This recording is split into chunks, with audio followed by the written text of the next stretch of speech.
Hi hello friends, പത്രമാറ്റിൻ്റെ ഏറ്റവും പുതിയ വിശേഷത്തിലേക്ക് എല്ലാ കൂട്ടുകാർക്കും സ്വാഗതം. വരാൻ പോകുന്ന ഒരു അടിപൊളി എപ്പിസോഡിൻ്റെ വിശേഷങ്ങളാണ് കേട്ടോ പറയാൻ പോകുന്നത്.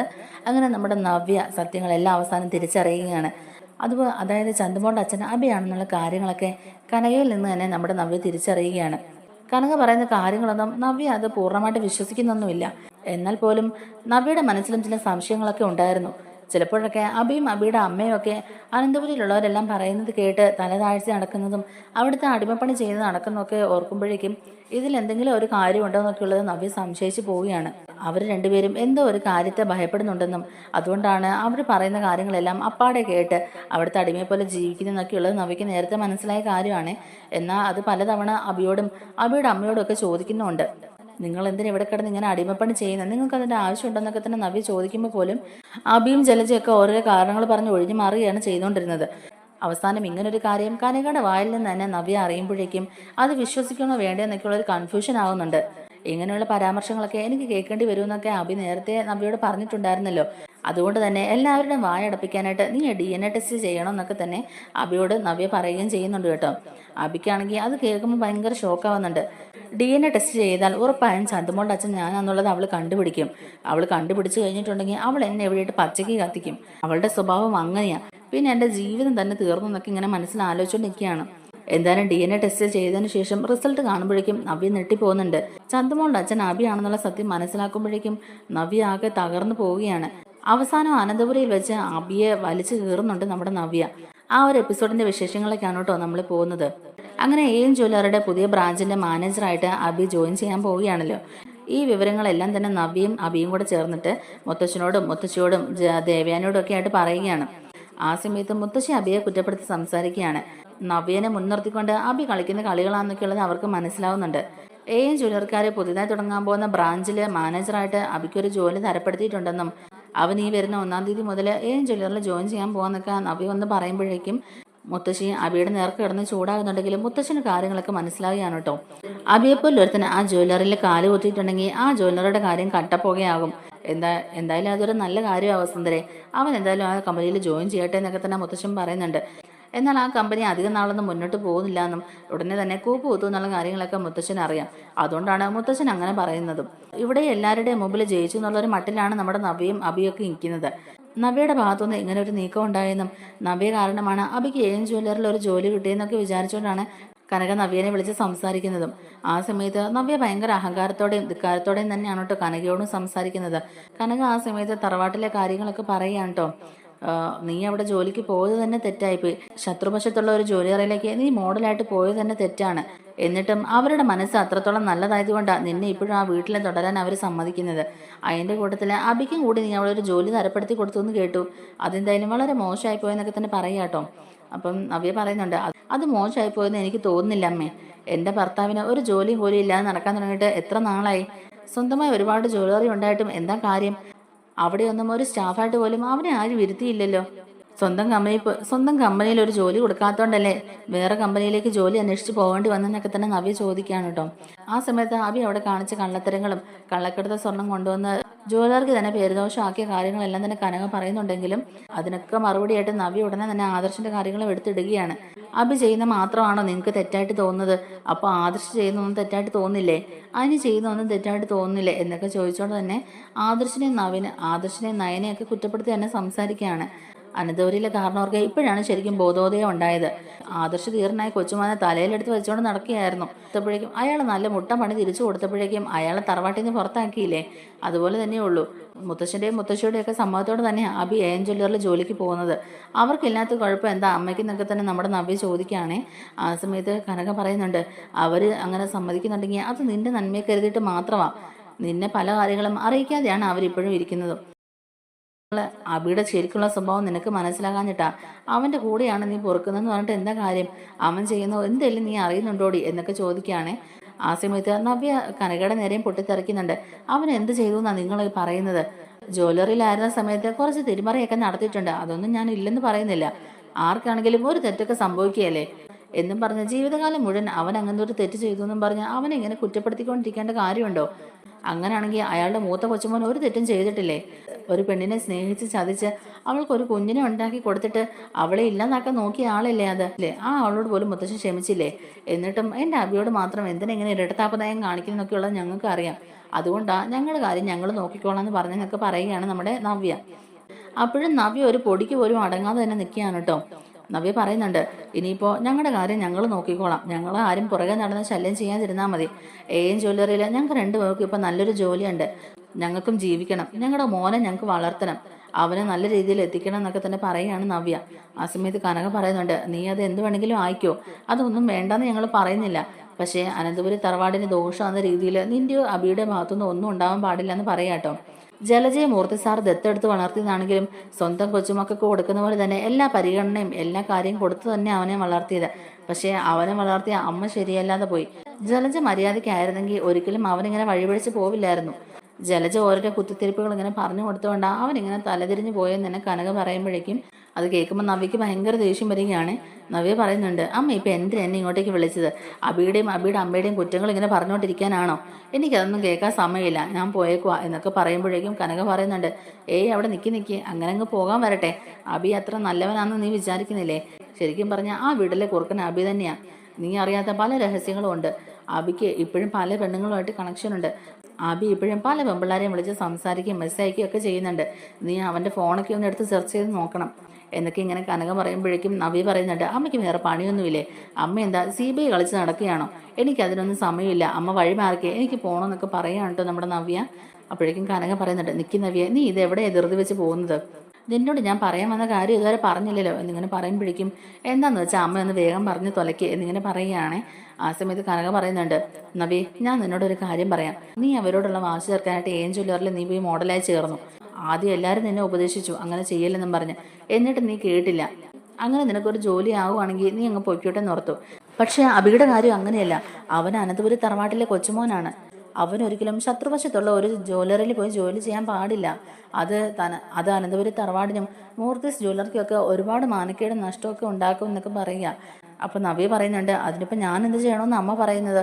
ഇത്രയും ജ്വല്ലറികളും സ്ഥാപനങ്ങളൊക്കെ ഉണ്ടെന്ന് പറഞ്ഞിട്ടും അവിടെയൊന്നും ഒരു ജോലി അബിക്ക് കൊടുക്കുന്നില്ലല്ലോ. ഞങ്ങൾക്കും ജീവിക്കണ്ടേ? ഞങ്ങൾക്ക് ജീവിക്കാനുള്ള വരുമാനം വേണ്ടേ? അതുകൊണ്ടാണ് ജ്വല്ലറി തന്നെ ഞാൻ അബിക്ക് ഒരു ജോലി റെഡിയാക്കി കൊടുത്തതെന്ന് പറയുകയാണ്. കനക പറയുന്നുണ്ട്, എന്ത് ചെയ്തിട്ടാണെങ്കിലും അബി ഒരിക്കലും ആ ജ്വല്ലറിയിലേക്ക് ജോലിക്ക് പോകാൻ പാടില്ല, അവനെ നീ തടയണം എന്നൊക്കെ പറയുക. നവ്യ പറയുന്നുണ്ട്, ഒരിക്കലുമില്ല, ഞാൻ എന്തിനാ അവനെ തടയണം? അവനെ തടയേണ്ട ഒരു കാര്യവുമില്ല. ശരിക്കും അവന് ഈ ജോലി തരപ്പെടുത്തി കൊടുത്തത് തന്നെ ഞാനില്ലേ, എന്നിട്ട് ഞാൻ അവനോട് ജോലിക്ക് പോകണ്ടെന്ന് പറയണോ എന്നിങ്ങനെ ചോദിക്കാം. അപ്പൊ കനക പറയുന്നുണ്ട്, അതെ, നീ അവനോട് ജോലിക്ക് പോകണ്ടെന്ന് പറയണം. വേറെ എന്ത് പണിക്ക് വേണമെങ്കിലും അവൻ പൊയ്ക്കോട്ടെ, പക്ഷേ ജ്വല്ലറിലെ ജോലിക്ക് അവൻ പോകാൻ പാടില്ല എന്ന് തന്നെ പറയാട്ടോ. അവരങ്ങനെ പോയിട്ടുണ്ടെങ്കിൽ അവൻ എൻ്റെ ശരിക്കുള്ള സ്വഭാവം മനസ്സിലാക്കും. അവനോട് ഞാൻ ഫോൺ വിളിച്ച കാര്യങ്ങൾ പറഞ്ഞിട്ടുണ്ട്. അവൻ എന്നെ അനുസരിക്കാൻ കൂട്ടാക്കിയില്ലെങ്കിൽ ഇന്നത്തോടുകൂടി അവൻ്റെ ജീവിതം ഞാൻ അവസാനിപ്പിക്കും. അവൻ്റെ എല്ലാ കള്ളക്കളികളും ഞാൻ പുറത്തു കൊണ്ടുവരും എന്നൊക്കെ തന്നെ പറയാം കനക ദേഷ്യപ്പെട്ട്. അപ്പം നവ്യ ചോദിക്കുന്നുണ്ട്, അമ്മ എന്തൊക്കെയാ പറയുന്നേ? അമ്മ ഇങ്ങനെ വായി തോന്നുന്നു ഓരോന്നൊക്കെ വിളിച്ച് പറയുന്നത് എന്തിനാ? അബി എന്ത് തെറ്റ് ചെയ്തു എന്നാണ് നിങ്ങൾ പറയുന്നത്? അവന് മര്യാദയ്ക്ക് ഒരു ജോലിയില്ല. അവനിപ്പോൾ ഒരു ജോലി കിട്ടിയപ്പോൾ അവൻ ആ ജോലിക്ക് പോകാനും സമ്മതിക്കുന്നില്ല. എന്തൊരു കഷ്ടമായത് എന്നൊക്കെ ഇങ്ങനെ നവ്യ പറയുകയാണ്. ആ സമയത്ത് കനക പറയുന്നുണ്ട്, അതെ, ഞാൻ പറഞ്ഞ സത്യം തന്നെയാ. അബി നീ വിചാരിക്കുന്ന പോലെ അത്ര നല്ലവനൊന്നും അല്ല. അവനെ പോലൊരു ഭൂലോക ഫ്രോഡിനെ ഞാൻ ഇതുവരെ കണ്ടിട്ടില്ല. അത്രയ്ക്ക് ചതിയും വഞ്ചനയും ക്രൂര മനസ്സായിട്ട് നടക്കുന്നവനാവൻ. അവൻ്റെ അടുത്ത് മോളും കുഞ്ഞും ജീവിക്കുന്ന തന്നെ ഞങ്ങളൊക്കെ എന്ത് പേടിയോടെയാണ് കാണുന്നതെന്നറിയാമോ? അതുപോലെ തന്നെയാണ് മൂർത്തി സാറും മുത്തശ്ശിയും ആദർശമോൻ്റെ അമ്മയും അച്ഛനും എല്ലാവരും കാണുന്നത്. അവനെ ആ തറവാട്ടിൽ തന്നെ ആട്ടി ഇറക്കി വിടേണ്ട സമയം കഴിഞ്ഞു എന്നൊക്കെ തന്നെ കനക ദേഷ്യപ്പെട്ട് പറയുമ്പോഴേക്കും, അമ്മ എന്തൊക്കെയാ അമ്മ ഈ പറയുന്നത്? അവൻ എൻ്റെ ഭർത്താവാ, എൻ്റെ കുഞ്ഞിൻ്റെ അച്ഛനാ. അവൻ അങ്ങനെ ഇറക്കി വിട്ടാ പിന്നെ ഞാൻ ആ വീട്ടിൽ കാണുമോ എന്നിങ്ങനെ ചോദിക്കുകയാണേ. ആ സമയത്ത് കനക പറയുന്നുണ്ട്, അവനെ അങ്ങനെ ഇറക്കി വിടണം മോളെ. അവനെ ആ വീട്ടിൽ വെച്ചുകൊണ്ടിരിക്കാൻ കൊള്ളത്തില്ല. അവനും അവൻ്റെ അമ്മയൊക്കെ വിഷജന്തുക്കളാണ്. അവർ ഏത് നേരം വേണമെങ്കിലും വിഷം ചീറ്റും. അവരുടെ നിലനിൽപ്പിനെ ബാധിച്ചാൽ അവർ പിന്നെ സ്വന്തമെന്നോ ബന്ധമെന്നോ ഒന്നും നോക്കുകയല്ല. സ്വന്തം കൂടപ്പിറപ്പിനെയാണെങ്കിലും ഇല്ലാതാക്കാൻ ഒരു മടിയില്ലാത്തവരവര്. അങ്ങനെയുള്ളവരുമായിട്ട് മോളിപ്പോൾ സഹവാസം കൂടി നടക്കുന്നതെന്നൊക്കെ കനക പറയുക. മറ്റൊരാൾ കാരണമാണ് എൻ്റെ നയനമോളും ആദർശമൊക്കെ ഇപ്പോൾ തറവാട്ടിൽ തന്നെ പോകേണ്ടി വന്നത്. ഒരു തെറ്റും ചെയ്യാത്ത ആദർശമോനും നയനമോളും ഒക്കെ എന്തോരം അപമാനം സഹിച്ചു. നിങ്ങളുടെ ജീവിതം നശിക്കാതിരിക്കാനായിട്ട് അവർ എന്തുമാത്രം ത്യാഗം സഹിച്ചു എന്നൊക്കെ ഇങ്ങനെ കനക പറയുക കേട്ടോ. അപ്പോഴേക്കും നവ്യ ചോദിക്കുന്നുണ്ട്, അവരെന്ത് ത്യാഗം സഹിച്ചു എന്ന് അമ്മയെ പറയുന്നത്? അത് അയാളുടെ തന്നെ ചോരയല്ലേ, അയാളുടെ കുഞ്ഞല്ലേ? അയാൾ ആ പെണ്ണിനെ സ്നേഹിച്ച് ചതിച്ചുകൊണ്ടല്ലേ ആ കുഞ്ഞിനെ നയനെ ഏറ്റെടുത്ത് വളർത്തിയത്? നയനയുടെ മനസ്സ് അത്ര നല്ല മനസ്സായതുകൊണ്ടല്ലേ അയാൾ വലിയ കുഴപ്പമില്ലാതെ ജീവിച്ചു പോകുന്നത്. പിന്നെ അയാൾ ഒരു തെറ്റും ചെയ്തിട്ടില്ല എന്ന് അമ്മ എന്തിനാ ഇങ്ങനെ കൂടെ കൂടെ പറയുന്നതെന്ന് ചോദിക്കാം. കനകയ്ക്ക് ദേഷ്യം വന്നിട്ട് കനക പറയുന്നുണ്ട്, ആര് പറഞ്ഞു അത് ആദർശമാൻ്റെ കുഞ്ഞാന്ന്? അത് അവൻ്റെ ആ അബിയുടെ. നിന്റെ ഭർത്താവെന്ന് പറഞ്ഞ് നിന്നെ ചതിച്ച് നടക്കുന്നില്ലേ അബി? അവൻ്റെ കുഞ്ഞാ ചന്തുമോള് എന്നിങ്ങനെ പറയുമ്പോഴേക്കും നവ്യ ആകെ ഞെട്ടിപ്പോകാട്ടോ. നവ്യ പറയുന്നുണ്ട്, അബി എം ജ്വല്ലറിൽ ജോയിൻ ചെയ്യാൻ പോകാന്ന് അറിഞ്ഞപ്പോഴേക്കും പുതിയ അടവുമായിട്ട് വന്നിരിക്കുകയല്ലേ. എനിക്കിതൊന്നും കേൾക്കണ്ടാമേ. ഞാനിതൊന്നും കേട്ട് വിശ്വസിക്കാനും പോകുന്നില്ല. എനിക്കറിയാം എൻ്റെ അബി ഒരിക്കലും അങ്ങനെ ചെയ്യില്ല. ഇത് അയാളുടെ കുഞ്ഞ് തന്നെയാ. അയാളുടെ കുഞ്ഞല്ലെങ്കിൽ പിന്നെ നയനെ എന്തിനാ അതിനെ ഏറ്റെടുത്ത് വളർത്തണം? നയനെ ഇപ്പൊ സ്വന്തം അമ്മയെ പോലെയല്ലേ ആ കുഞ്ഞിനെ നോക്കുന്നത് എന്നൊക്കെ ഇങ്ങനെ ചോദിക്കുകയാണ് കേട്ടോ. അപ്പം കനക പറയുന്നുണ്ട്, അത് അവളുടെ മനസ്സ് നല്ലതായതുകൊണ്ടാ. അവൾ ആരുടെയും ജീവിതം നശിച്ചു പോകണമെന്ന് ആഗ്രഹിക്കുന്നില്ല. അതുപോലെ തന്നെ ആദർശ് മോനും. അവർ രണ്ടുപേരും കാരണമാണ് ഇപ്പം നീ പോലും ഇങ്ങനെ സന്തോഷത്തോടെ നിൽക്കുന്നതെന്നൊക്കെ തന്നെ കനക പറയുമ്പോഴേക്കും നവിക്ക് അങ്ങ് ദേഷ്യം വരിക കേട്ടോ. നവ്യ പറയുന്നുണ്ട്, അമ്മ എന്തൊക്കെയായി പറയുന്നത്? ചന്തുമോൾ അബിയുടെ കുഞ്ഞാണെന്നാണ് അമ്മ പറഞ്ഞു വരുന്നത്. ഇല്ലമ്മേ, ഞാനിത് ഒരിക്കലും വിശ്വസിക്കില്ല. ഇങ്ങനെയുള്ള പല ആരോപണങ്ങളുമായിട്ട് നിങ്ങൾ വരും എന്നുള്ളത് എനിക്കറിയാമായിരുന്നു. അതുകൊണ്ട് ഞാൻ ഇതൊന്നും കേട്ട് വിശ്വസിക്കുകയല്ല. എന്നെ ആരും അങ്ങനെ അത്ര പൊട്ടിയാക്കാനൊന്നും നോക്കണ്ട എന്നൊക്കെ നവ്യ പറയുകയാണ്. ആ സമയത്ത് കനക പറയുന്നുണ്ട്, ഇല്ല, ഞങ്ങളാരും നിന്നെ പൊട്ടിയാക്കുന്നില്ല. ആദ്യമൊക്കെ ഞങ്ങളും ആദർശനാണ് തെറ്റിദ്ധരിച്ചത്. പിന്നെയാണ് ഞങ്ങൾക്ക് കാര്യങ്ങളൊക്കെ മനസ്സിലായത്. നയനമോളെ ചന്തുമോളുടെയും അബിയുടെയും ആദർശമോൻ്റെ ഒക്കെ മുടിനാരെടുത്ത DNA ടെസ്റ്റിന് അയച്ചിട്ടുണ്ടായിരുന്നു. DNA റിസൾട്ട് വന്നപ്പോഴല്ലേ അബിയുടെ കള്ളത്തരങ്ങളൊക്കെ വെളിച്ചത്ത് വന്നത്. അനഘയെ ചതിച്ചത് അബിയാ. അനഘയിൽ അബിക്കുണ്ടായ കുഞ്ഞാ ചന്തുമോളെന്നൊക്കെ തന്നെ കനക തുറന്ന് പറയുകയാണ്. എന്നാലും നവ്യ അതൊന്നും കേട്ട് വിശ്വസിക്കാൻ തയ്യാറല്ല കേട്ടോ. നവ്യ അപ്പോഴും ഓരോരോ മുടക്ക് ന്യായങ്ങൾ പറഞ്ഞുകൊണ്ട് വരികയാണ് കനകയുടെ അടുത്ത്. അവസാനം കനക പറയുന്നുണ്ട്, നിനക്ക് സംശയമാണെങ്കിൽ നീ തന്നെ ചെന്ന് അവരോട് ചോദിച്ചു നോക്ക്. ഞങ്ങൾ ഈ പറയുന്നത് സത്യമാണോ ഇല്ലയോ എന്നൊക്കെയുള്ളത് അവരുടെ മുഖം കാണുമ്പോൾ തന്നെ നിനക്ക് മനസ്സിലാവുമെന്ന് പറയുകയാണ്. എന്നിട്ട് നിനക്ക് ബോധ്യമായില്ലെങ്കിൽ നീ തന്നെ ഒരു DNA ടെസ്റ്റ് എടുത്ത് നോക്ക്. അബിയുടെയും ചന്തുമോളുടെയും ആദർശമോന്റെ ഒക്കെ മുടിനാരെടുത്തിട്ട് നീ തന്നെ DNA ടെസ്റ്റിന് അയച്ചു നോക്ക്. DNA ടെസ്റ്റിൽ എന്തായാലും കള്ളം ആയിരിക്കുമല്ലോ വരുന്നത്. നീ DNA ടെസ്റ്റിന് കൊടുത്തു നോക്ക് എന്നൊക്കെ ഇങ്ങനെ പറയുകയാണ് നമ്മുടെ നവ്യയുടെ അടുത്ത്. അപ്പോഴേക്കും നവ്യ ആകെ ടെൻഷൻ അടിച്ച് ഇങ്ങനെ നിൽക്കുകയാണ് കേട്ടോ. എന്തായാലും കനക പറഞ്ഞ കാര്യങ്ങളെല്ലാം കേട്ടോണ്ട് തന്നെ നവ്യ തിരിച്ച് അനന്തപുരിയിൽ എത്തുന്നുണ്ട്. അബിയോട് നവ്യ ഈ കാര്യങ്ങളെല്ലാം ചോദിക്കുന്നുണ്ടെങ്കിലും അബി എല്ലാം പാടെ നിഷേധിക്കുകയാണ് കേട്ടോ. അബിയും ജലജയൊക്കെ നവ്യ ചോദ്യം ചെയ്യുന്നുണ്ടെങ്കിലും അവരവിടെ പിടിച്ചു നിൽക്കാൻ തന്നെയാണ് ശ്രമിക്കുന്നത്. ഇതെല്ലാം നിങ്ങൾ രണ്ടുപേരും AM ജ്വല്ലറിയിൽ ജോയിൻ ചെയ്യാൻ പോകുന്നതുകൊണ്ട് എല്ലാവരും പ്ലാൻ ചെയ്ത് നിങ്ങൾ തമ്മിൽ തെറ്റിക്കാൻ നോക്കുന്നതാണ്. മോൾ ഇതൊന്നും കേട്ട് വിശ്വസിക്കല്ലേ. ഇവിടെ എന്തൊക്കെയാണ് സംഭവിക്കുന്നുള്ളത് മോൾക്ക് അറിയാമല്ലോ. അബിയും എന്നെയൊക്കെ ഇവിടെ ഉള്ളവർ എങ്ങനെ കാണുന്നെന്നുള്ളത് മോൾക്ക് അറിയാമല്ലോ. അബിയും പറയുന്നുണ്ട്, നവ്യ, ഇതൊക്കെ ഞാൻ നിന്നോട് മുമ്പേ പറഞ്ഞതല്ലേ, നമ്മളെ തമ്മിൽ തെറ്റിക്കാനായിട്ട് ഇതുപോലുള്ള പല ആരോപണങ്ങളും ഉന്നയിച്ച് അവർ വരുമെന്ന്.